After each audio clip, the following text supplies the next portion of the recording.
Eu sou Manuel Carvalho e este é o P24. A campanha entra na reta final e tudo pode ainda acontecer. Até Rui Rocha disse, não venha com essa Pedro Nuno conversa outra Santos, vez, nós estamos num debate. O Pedro Nuno Santos fez um restyling para esta campanha eleitoral.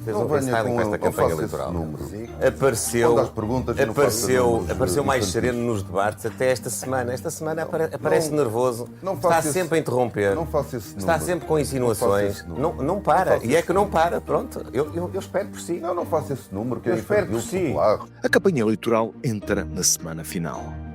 Os nervos e a ansiedade dos líderes e dos militantes dos partidos estão cada vez mais à flor da pele. Com as sondagens a colocar PS e AD no perímetro da margem de erro, acaso para dizer que tudo está ainda em aberto. Observadores como Francisco Mendes da Silva, no público, dizem que se tivessem de apostar um pulmão no vencedor, dariam a vitória a Luís Montenegro. Mas a percentagem de indecisos e, principalmente, a percentagem de eleitores que já escolheram em quem votar, mas admitem uma mudança de última da hora, acentua a incerteza. Certo é que esta campanha está longe do entusiasmo e da mobilização da do ano passado. Os portugueses tiveram tantas festas da democracia no passado recente que reagem à festa em curso com o fastio normal da rotina. Até porque, como seria de esperar, no espaço de um ano é impossível pedir aos partidos novas ideias e novos programas. Se o risco de uma aliança ou acordo entre a AD e o Chega é carta fora do baralho, sobram ainda assim muitas zonas incertas que a campanha tratará e tratou de discutir. Programas económicos que parecem demasiado otimistas, segurança social exclusivamente pública ou com um pilar privado, mais ou menos impostos, mais apoios aos reformados e pensionistas que se assumem como uma prioridade na disputa PS-PSD, gastos na defesa, na cultura, imigrantes, tudo tem sido falado, criticado e aprofundado como deve ser. Mas há esqueletos no armário. Não se percebe que temas como a educação, a situação geopolítica internacional ou a organização do Estado mais centralizado da Europa escapam a este radar da discussão sobre o futuro. Estando tudo em aberto, o P24 de hoje tenta revisitar a campanha que já passou e projetar a campanha que está para vir. Convocamos para este efeito Carlos Jalali, politólogo, doutorado em Ciência Política pela Universidade de Oxford, professor da Universidade de Aveiro e diretor de mestrado em Ciência Política e do programa de doutoramento da Universidade de Aveiro e da Universidade da Beira Interior. Este é o P24. O seu dia começa aqui. Professor Carlos Jalali, muito obrigado por vir ao P24. Como classificaria esta campanha eleitoral? Banal, rica, calma, tensa, tudo ao mesmo tempo? Tudo ao mesmo tempo. Pudesse citar quase citar o nome do filme que ganhou o Oscar há alguns anos atrás. Tem sido uma campanha atípica, porque tem sido pontuada por alguns elementos que têm levado a que a cobertura mediática se tenha afastado daquilo que é a campanha eleitoral. Obviamente, a questão da morte do Papa Francisco, o conclave, tudo isso faz com que a cobertura mediática nem sempre se tenha sentado naquilo que é esta campanha. Doutor, esta questão que está aí a dizer é muito importante porque não tem sido muito referida. Isso beneficia ou prejudica alguém? Eu creio que prejudica os partidos que precisam de mais cobertura mediática para colocar os seus temas em cima da agenda política.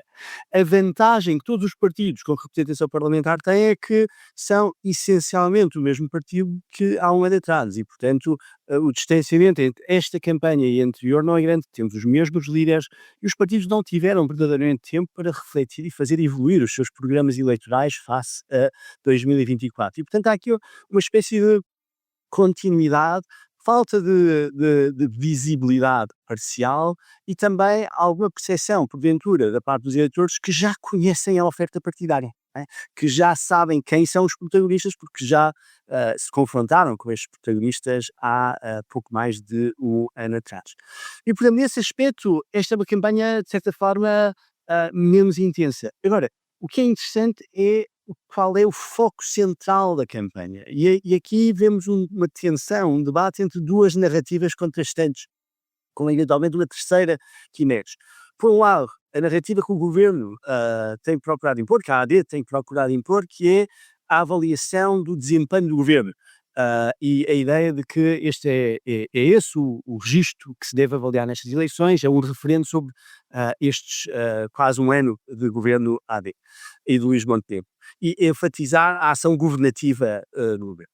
Por outro lado, da parte da oposição, há aqui uma tensão entre duas narrativas. Por um lado, a do tema da ética do primeiro-ministro e o tema da Spinum Viva, que reemergiu durante a campanha, durante também os debates, mas também não é esta tensão que faça colocarem as suas propostas perante o debate, e esta tensão entre se devem tornar esta eleição um referendo à ética do líder da AD, ou se devem tornar esta uma campanha centrada nas suas propostas políticas. E esse diria que é um dilema já resolvido ou bem resolvido? Eu diria que ainda não está inteiramente resolvido. Isso está bem resolvido ou não, saberemos talvez na noite de dia 18 de maio. Mas, de facto, a percepção que tenho é que ainda não está inteiramente resolvido. O tema da Spinum Viva não desapareceu da agenda, mas ao mesmo tempo os partidos sentem esta necessidade de colocar aquilo que é a sua agenda política em cima da mesa. E depois vemos algum debate, porventura mais da bolha mediática, se quisermos, e não sei até quando é que ela depois se transfere para o eleitorado em geral, mas algum debate sobre qual deve ser o foco da campanha. Se deve ainda manter o tema da ética do primeiro-ministro em cima da agenda da mesa, ou se deve-se focar naquilo que é o debate em torno dos temas das propostas. De qualquer forma, portanto, na campanha do ano passado, houve um tema que foi completamente permanente, desde o primeiro ao último dia, que já vinha de trás e que se continuou durante uns meses depois do novo governo ter sido eleito, que era o tema do suposto ou possível acordo entre a AD e o Chega. Este ano não me parece ter havido um foco tão intenso como esse, talvez excetuando a questão da privatização da Segurança Social, mas não adquiriu a mesma importância. Está de acordo? Sim, concordo a partir dessa visão, e de facto um tema central nos debates há um ano atrás era em torno dos cenários pós-eleitorais daquilo que seriam as opções de governabilidade. Esse é um debate que não tem de facto surgido, enfim, tem sido apresentado pontualmente aqui ao colar, mas que não tem tido, digamos, a mesma visibilidade, a ideia do não é não da AD, de certa forma, que foi colocado em cima da mesa nas últimas nas legislativas de 2024, parece agora ter sido, de certa forma, aceite em larga medida pelo resto do sistema partidário. A questão aqui, e esta é a questão interessante que não tem sido muito abordada, é qual é o cenário se o PS é o partido mais votado e a direita tem uma maioria parlamentar contando com o Chega. Qual a opção política do PSD nesse cenário. E esse é um tema que não tem sido abordado, também em parte porque as sondagens não apontam necessariamente para esse cenário. Olhando precisamente para as sondagens, confirma-se um avanço da AD, mas olhando para aquilo que tem sido o comportamento muito fluido, muito volátil do eleitorado nos últimos anos, será caso para dizermos que sim, o PS dificilmente ganhará as eleições, ou não, continua tudo em aberto? Uma atitude mais ponderada, mais digamos assim, mais cautelosa, ou já temos dados para ter uma ideia mais com contornos bastante definidos sobre o que pode acontecer? Não, eu diria que ainda está tudo muito em aberto, falta uma semana de campanha, as sondagens são retratos, fotografias num determinado momento com com os seus constrangimentos metodológicos. Nenhuma pessoa responsável por sondagens vai dizer que pode garantir que, mesmo naquele dia, o resultado das eleições seja exatamente aquele que a sua sondagem prevê. E, portanto, há sempre um grau de incerteza e margens de erro associados. E temos um elevado número de indecisos ainda nas sondagens que têm sido colocadas até o momento, e a diferença entre a AD e PS não é uma diferença esmagadora. E, portanto, há aqui certamente a possibilidade de haver uma inversão nos resultados. A boa notícia para o PS é essa. A boa notícia para o PS é que a diferença não é muito grande e é algo que já vimos em outras eleições anteriores, partidos conseguirem É reversível.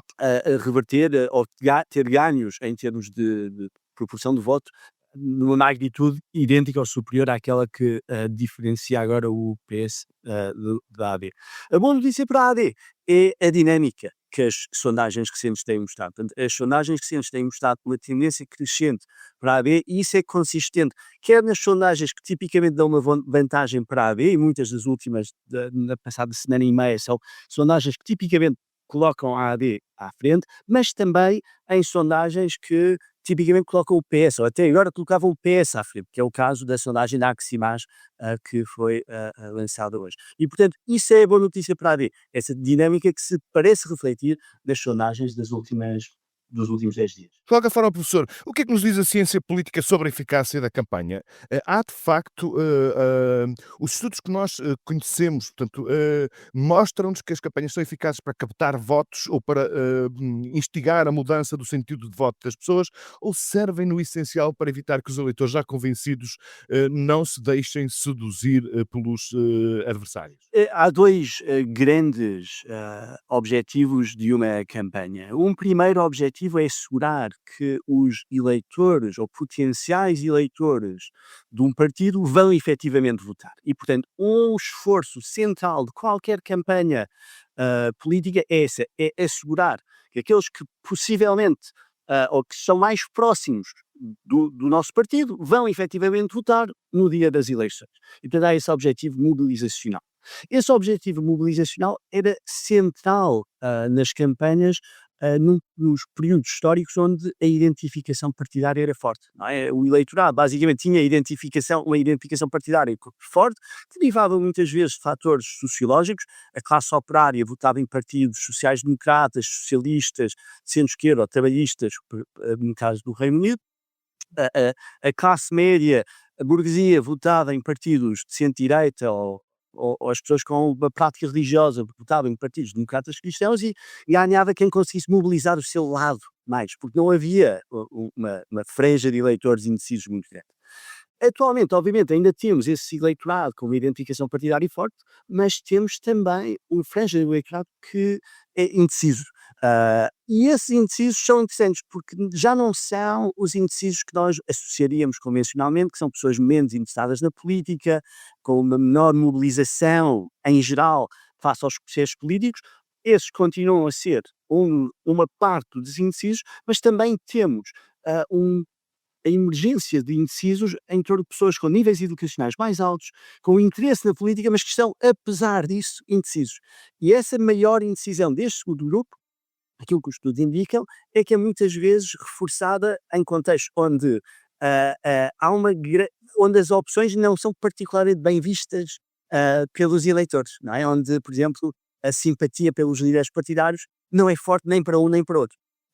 E onde a decisão não é fácil, onde a escolha que tem que fazer não é fácil. E eu suspeito que pode ser esse um pouco o cenário nestas eleições. Nenhum dos líderes tem um grau de simpatia particularmente elevado. A situação que levou a esta eleição leva a que seja uma eleição que não foi, e sabemos das sondagens, particularmente bem recebida pelos eleitores, e portanto é possível que esse efeito de indecisão também surja daqueles que têm maior interesse na política. O que quer dizer, de alguma forma, como aconteceu na eleição particularmente de 2019, em especial, muitos eleitores podem decidir o seu sentido de voto já nas mesas eleitorais, no momento em que vão precisamente votar.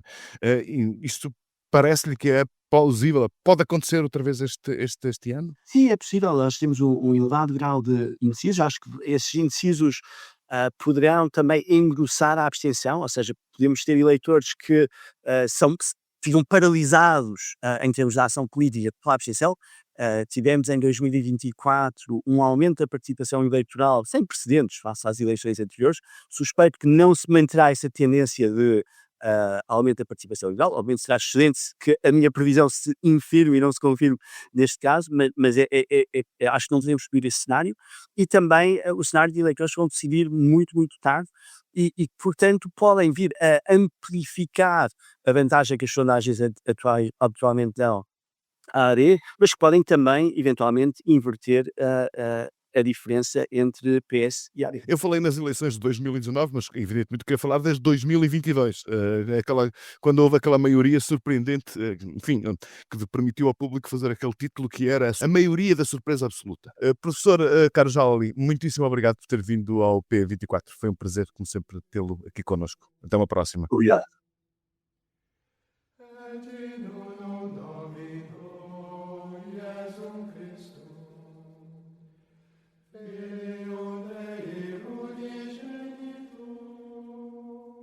Ainda resta uma semana para ir ao Mosteiro do Lourdão e ver uma das mais fascinantes pérolas do património bibliográfico de Portugal. Trata-se de uma cópia do livro do Apocalipse, feita por uns monges do Lourdão no distante ano de 1189. Um livro raríssimo, precioso e belo, que normalmente se encontra guardado a 7 chaves num cofre da Torre do Tombo. Poder vê-lo no lugar onde nasceu, poucos anos depois da independência de Portugal, é por isso uma viagem no tempo. E um mergulho na história que, quem sabe, pode servir para a inspiração da escolha política que temos para frente no dia 18. Precisamente, o último dia da exposição do livro no Mosteiro do Lourdão. O P24 regressa amanhã. Tenha um grande dia.